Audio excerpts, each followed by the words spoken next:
بسم اللہ الرحمن الرحیم۔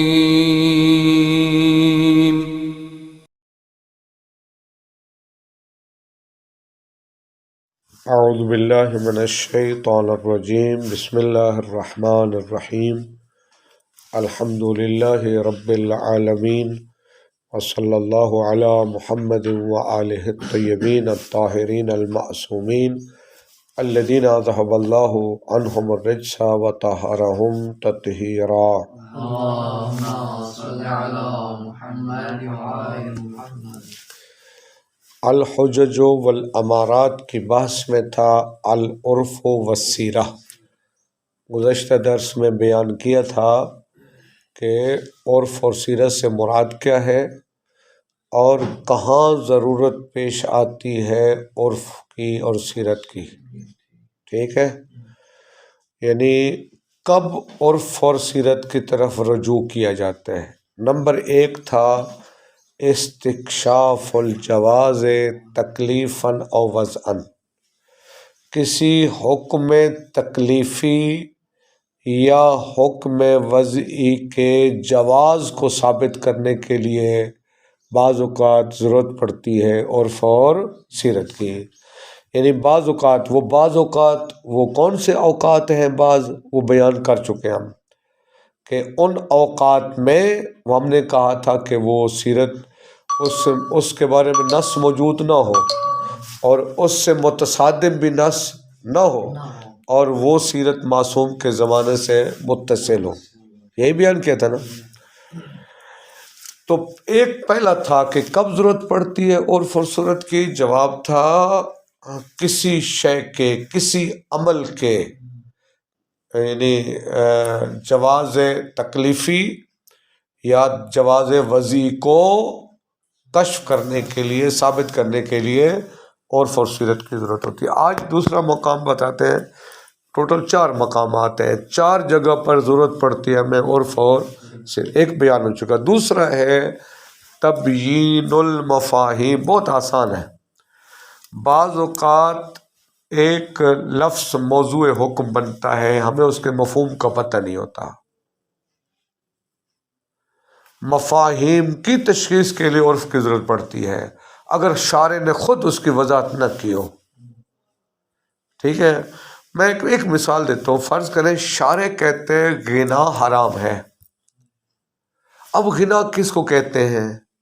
خالی گلے میں آواز گھومنا، کیا اس کو غنا کہتے ہیں؟ کیا ہر اچھی سر کو غنا کہتے ہیں؟ یا اس کی شرائط کیا ہے؟ اگر شارع ان کی تفسیر نہ کرے، شارع نے مطلقاً کہہ دیا کیا غنا حرام، اب غنا کسے کہتے ہیں ہم عرف کے پاس جائیں گے۔ یہ ہے تبیین المفاہیم، مفاہیم کی حد بندی کے لیے، مفاہیم کی تبیین کے لیے، ٹھیک ہے۔ تو اس کے لیے ہم کس کی طرف رجوع کریں گے؟ عرف کی طرف، ٹھیک۔ مثال دیں گے، ایک ہے تشخیص المصادیق، یعنی کہتے ہیں کہ بعض اوقات شارع نے ایک مفہوم بیان کیا، ہمیں اس کے مصادیق کے بارے میں شک پڑ گیا، پتہ نہیں آیا یہ بھی اس مفہوم کا مصداق ہے یا نہیں ہے، تو تعیین مصادیق کے لیے بھی عرف کی طرف رجوع کر سکتے ہیں۔ چوتھا ہے حل الاجمالات، بعض اوقات کلام کا جو اجمال ہوتا ہے اس اجمال کو حل کرنے کے لیے بھی ہم عرف خاص کی طرف رجوع کرتے ہیں۔ ہر ایک کی وضاحت ہے کہ ترجمہ کافی ہے، کچھ بھی نہیں ہے، وہ آگے آ رہا ہے۔ حل اجمالات، بعض اوقات ایک کلام ہے وہ مجمل ہے، کسی میں ظہور نہیں ہے، اس کے لیے بھی ہم عرف کی طرف رجوع کرتے ہیں۔ تو پہلا نمبر 2 ہو گیا تبیین المفاہیم، بہت آسان بات ہے۔ کہتے ہیں اذا الف، اس کے چند موارد ہیں، وہ موارد بیان کرتے ہیں۔ نمبر 1، اذا وقع البیع والاجارۃ وما شابہہما، جب بیع، اجارہ، مثلا مضاربہ یا اور چیزیں اس طرح کی جو اس کے مشابہ ہیں، وہ بن جائیں موضوعا للحکم شرعی، کسی حکم شرعی کا موضوع، ٹھیک ہے۔ ثم شکا فی مدخلیت شیء او مانعیتہ